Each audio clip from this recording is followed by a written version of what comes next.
Hey, class, enjoy a discussion now on Louisa May Alcott. Yes, that very famous writer and fan favorite of Little Women. And that that book of hers has been adapted into a movie numerous times. So, you very well may have seen it. Anyway, if you have seen Little Women or Joe's Boys or Little Men, that is by our female author of the 18th or of the 19th century or the 1800s, Louisa May Alcott. And the work of hers that we read for class is an essay she wrote. It's very humorous. She's very funny. How I Went Out to Service. So if you've read Little Women, you know her wit and you know her humor. So you get to get more of that in How I Went Out to Service. And it's also very autobiographical. She wrote it about something she went through, an actual experience she had. So she may have changed the names to protect the innocent, but yes, it's a story of what she endured as a woman, shall we say, who went out to seek employment. All right.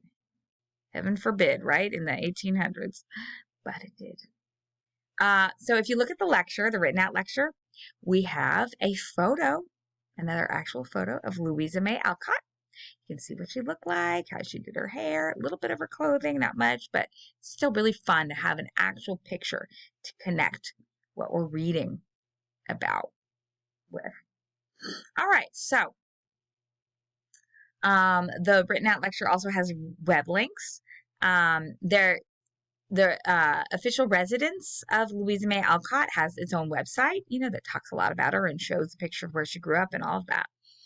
A YouTube clip uses a historical interpreter to dramatize Louisa May Alcott and some of her concerns from the time period.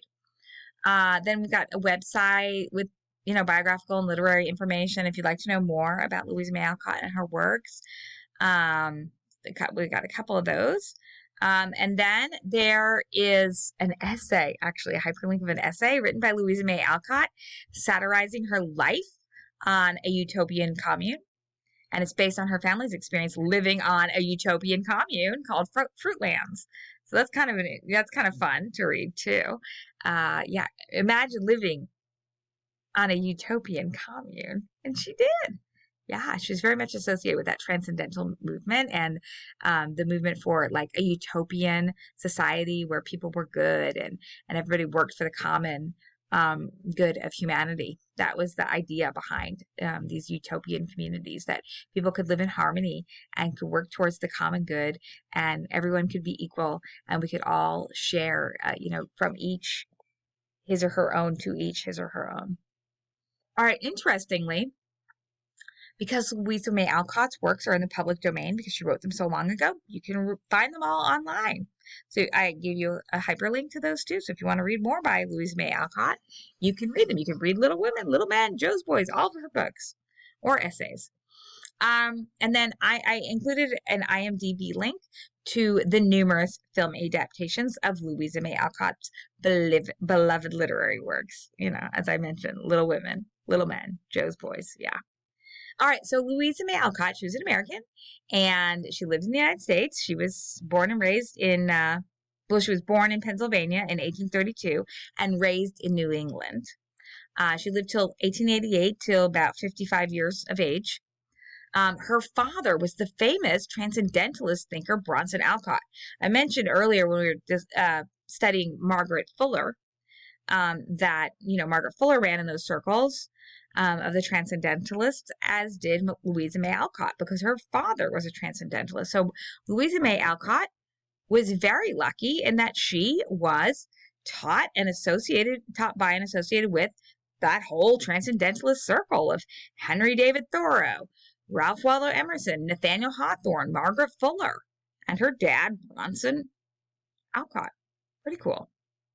So Louisa's father often lectured for money and ran the utopian society that we mentioned earlier called Fruitlands. However, these endeavors kept the family impoverished. Yeah, they didn't pay well. No. So at 18, Louisa vowed to get a job to support herself and her mother. She thus began a survey of jobs from all manners of trades then available to women. including seamstress, female companion. And when I say female companion, I mean the woman is a companion to another woman. So usually it would be like an elderly woman or an infirmed woman, so somebody who was sickly and couldn't get out much. So the paid woman would be providing companionship and entertainment to that person who, for whatever reason, couldn't get out and needed assistance and needed somebody to talk to and keep them company. So that's what a female companion was back then. We might have other ideas nowadays, but no, not so. For the legitimate legal, or I should say not legitimate, but for the legal profession, we had seamstress for woman, female companion, domestic servant, so that would be, somebody who worked in the house like a maid or a housekeeper. Governess, that means somebody who would take care of children, who would basically what we would call a nanny nowadays. Teacher, believe it or not, they could teach. And this is, especially in the female academies, you would have females that would typically teach. And army nurse. You could be an army nurse. Remember, we talked about that with Florence Nightingale. They didn't deem that profession too high. So, women were allowed to do it. Yeah. As I said, it was deemed slightly higher than prostitute. So, they had schools for army nurses and women could attend them and could become army nurses. What dismayed Louisa, however, was how limited were the job choices open to females in her era. A realization that, along with her early liberal education from her father, Bronson Alcott, and the other transcendentalists, propelled her to fight for abolition, in other words, abolishing slavery, and also women's rights. She fought for both of these things, just as we saw Elizabeth Cady Stanton doing, and just as we saw Sojourner Truth doing. And Margaret Fuller writing for that, and also Florence Nightingale. So many of this era, women were writing, especially the ones we're studying this week and last week, writing so much. Well, it seems like all of our women's writers are writing for women's rights, right? Because obviously when you don't have them, you want them, especially when you see so many people around you, 50% of society at least having them, or maybe not quite 50%. If you're in America and you're seeing enslaved populations, then it's not 50%. Anyway, she fought for women's rights, and she fought for the rights of enslaved people to be set free, or that enslaved people would be set free. So Louisa chronicled some of her job experience during this time period in the piece that we actually read for class called How I Went Out to Service, which was published in 1874. Of course, the book that skyrocketed Louisa to fame was the one that I've mentioned already, Little Women. That was published in 1868. And if you've read that book or watched any of the movies, it's set during the Civil War. The book's 4 March sisters were based on Louisa and her 3 sisters. So a lot of Louisa May Alcott's works are very autobiographical. Yeah. So when you read about the adventures of the Little Women in Little Women, it's very much of her and her 3 sisters. Kind of like what Jane Austen did in her works too. There's a lot of like semi-autobiographical material in both Louisa May Alcott's works and Jane Austen's. Louisa inspired the Jo character. So if you're familiar with Jo March, that's the character that Louisa based on herself. And she's the one who's the writer, so it makes sense, right? That Jo would be a writer because Louisa was too. In fact, Louisa's nickname when she was younger was Lou. So just like Josephine was nicknamed Jo, Louisa was nicknamed Lou, like the one-syllable nickname, obviously, that Jo enjoyed. Louisa was tomboyish and literate, also like Jo. Louisa's older sister Anna compared to Meg, Jo's older sister. While Louisa's younger sisters Elizabeth and May were thinly disguised as Beth and Amy March.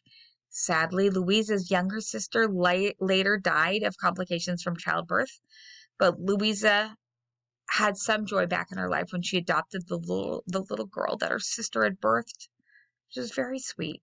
Also Louisa, she was named Louisa or Lulu, and Louisa adopted her. And I don't want to give any spoilers, but in Little Women, there's like a little bit of a similarity there too with one of Jo March's sisters. Anyway, Louisa wrote numerous essays, novels, both for adolescent and adult, pot boilers. And when I say pot boiler, it's kind of like a novel where it's like a page turner, right? You want to know what happens. You just have to keep reading on. So it's like a little bit, kind of like written for popular taste, you would say, so that she could make money. And so that people would publish her. And she wrote sketches too. She also wrote 2 sequels to Little Women, and I mentioned them earlier, Little Men and Jo's Boys. Her literary output and success made her a celebrity, although she did not really enjoy being the subject of so much attention. But she was a celebrity. Louisa had served as a nurse during the American Civil War when she contracted typhoid fever. She was treated with mercury to cure the illness, but this treatment gave her mercury poisoning, from which she later died. One thing to add about Louisa May Alcott, although, she wrote Little Women, I told you she had written those really racy, daring tales that were called pot boilers, and she often wrote those under a pseudonym, A.M. Barnard. So again, she uses initials, which of course obscures the fact that she's female or a woman. So that's kind of interesting too. But, because of Little Women and Little Men and Jo's Boys, she became very famous. And she never married, though. Never married. Some speculate that she may have been a lesbian, which is perhaps why she never married. We don't know. We don't have anything that talks about that.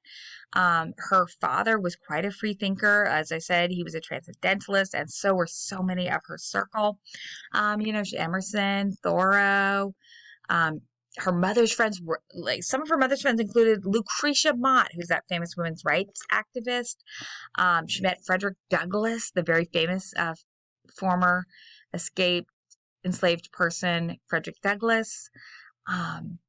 And so she herself was quite a free thinker. Her dad even believed that all races should be treated, that all races were actually equal, which was quite free thinking for the time period. So Louisa May Alcott, had quite an upbringing. And because of that, she was quite an activist herself. And we have that upbringing to thank for the writings that she produced and the candid pictures we have of the times and the conditions that women endured then. So please enjoy reading about Louisa May Alcott's life and literary works in our anthology, and also the very humorous essay she wrote about life as a working woman in the 1800s, How I Went Out to Service.